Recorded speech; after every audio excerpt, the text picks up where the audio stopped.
രാമായണത്തിന് പ്രകൃതിയുമായുള്ള ബന്ധത്തെക്കുറിച്ച് ഒരിക്കലെങ്കിലും ചിന്തിച്ചിട്ടുണ്ടോ?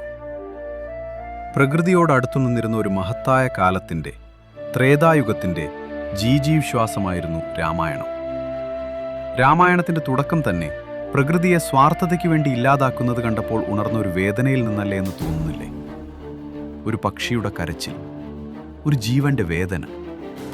അത് കണ്ടപ്പോൾ ഉണർന്ന ആദികവിയുടെ ഹൃദയവിളിയാണ് രാമായണം. ഒരുപക്ഷെ ദീർഘകാലം പ്രകൃതിയുടെ വാത്സല്യം വാൽമീകത്തിനുള്ളിൽ കഴിഞ്ഞതുകൊണ്ടാകാം ആദികവിക്ക് പ്രകൃതിയോട് ഇത്ര സ്നേഹം തോന്നാൻ കാരണം രാമായണത്തിലെ സാധ്യതകൾ അനന്തമാണ്. അതിലെ ഓരോ കഥാപാത്രവും ഓരോ പാഠപുസ്തകങ്ങളാണ്. ഓരോരുത്തരിലൂടെയും പല വഴികളിലൂടെ നടത്തുന്ന സഞ്ചാരം ഒരുവനെ അറിവിൻ്റെ പരകോടിയിലേക്ക് ഉയർത്തുന്നു. കൊട്ടാരത്തിൽ നിന്ന് മടിയില്ലാതെ പ്രകൃതിയിലേക്ക് അയനം ചെയ്തവരുടെ കഥയാണ് രാമായണം. സ്വർഗത്തിൽ നിന്ന് പ്രകൃതിയെ ആവാഹിച്ച് ഭൂമിയിലേക്ക് ഒഴുക്കാൻ പ്രയത്നിച്ചവരുടെ കഥ. പ്രകൃതിയെ ദ്രോഹിക്കാതിരിക്കാൻ താമസസ്ഥാനം പോലും മാറ്റിയവരുടെ കഥ.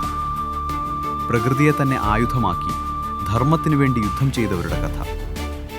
അങ്ങനെ പ്രകൃതിയിലൂടെ പൂർണ്ണതയിലേക്കുള്ള ഒരു മഹത്തായ യാത്രയാണ് രാമായണം.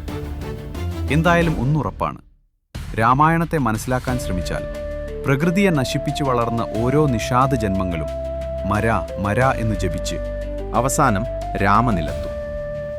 അതുവഴി ലഭിക്കുന്ന തപോമൗനത്തിന്റെ ശക്തിയാൽ അവരെ അറിയാതെ തന്നെ അവരുടെ ചുറ്റിലും ഒരു വാൽമീകമുയരും.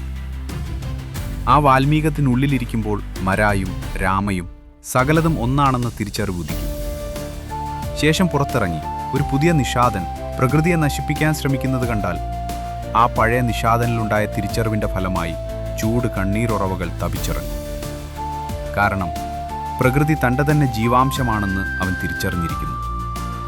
അപ്പോൾ അവൻ്റെ ഉള്ളിൽ നിന്ന് ഒരു ശബ്ദമുയരും, മാനിഷാദ്. വാൽമീകത്തെ ഭേദിച്ച് പുറത്തിറങ്ങുമ്പോൾ ഓരോ പഴയ നിഷാദ ജന്മങ്ങൾക്കും ലഭിക്കുന്ന ഒരിക്കലും മായാത്ത പരമജ്ഞാനമാണത്. തത്വമസി, നീ തന്നെയാണത്. ഓരോരുത്തരും നിഷാദന്മാരിൽ നിന്ന് വാൽമീകിമാരായി ഉയരട്ടെ. പ്രകൃതിക്കെതിരെയുള്ള ഓരോ ദ്രോഹപ്രവർത്തിക്ക് മുമ്പ് നമ്മുടെ ഉള്ളിൽ നിന്നൊരു മാനിഷാദ് ശബ്ദമുയരട്ടെ. ഞാൻ തന്നെയാണ് പ്രകൃതി എന്ന തിരിച്ചറിവ് എല്ലാവർക്കും ലഭിക്കട്ടെ. അതിന് പരമേശ്വരാനുഗ്രഹമുണ്ടാകട്ടെ. ശ്രീരാമജയ.